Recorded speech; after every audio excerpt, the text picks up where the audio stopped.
1 Samuel 18. After David had finished talking with Saul, Jonathan became one in spirit with David, and he loved him as himself.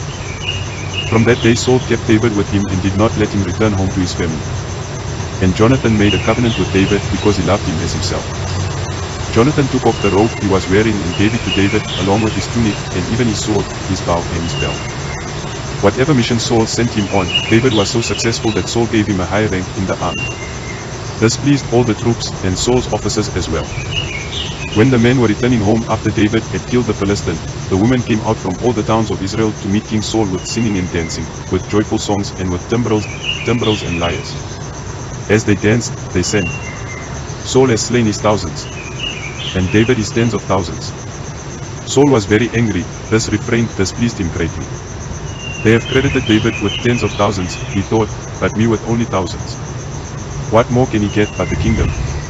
And from that time on Saul kept a close eye on David. The next day an evil spirit from God came forcefully on Saul.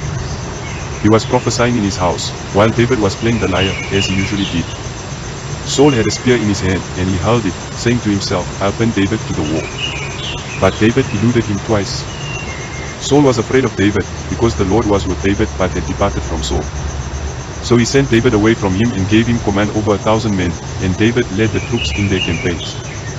In everything he did he had great success, because the Lord was with him.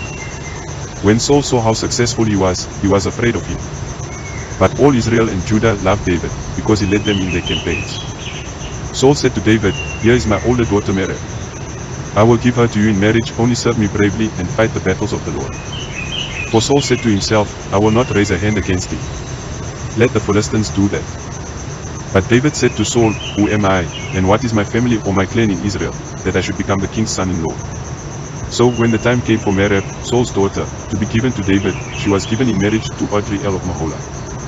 Now Saul's daughter Michal was in love with David, and when they told Saul about it, he was pleased. "I will give her to him," he thought, "so that she may be a snare to him, and so that the hand of the Philistines may be against him." So Saul said to David, "Now you have a second opportunity to become my son-in-law."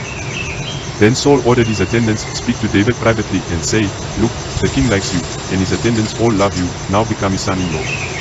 They repeated these words to David. But David said, "Do you think it is a small matter to become the king's son-in-law? I am only a poor man and little known."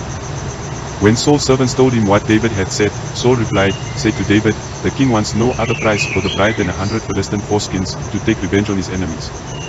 Saul's plan was to have David fall by the hands of the Philistines. When the attendants told David these things, he was pleased to become the king's son-in-law.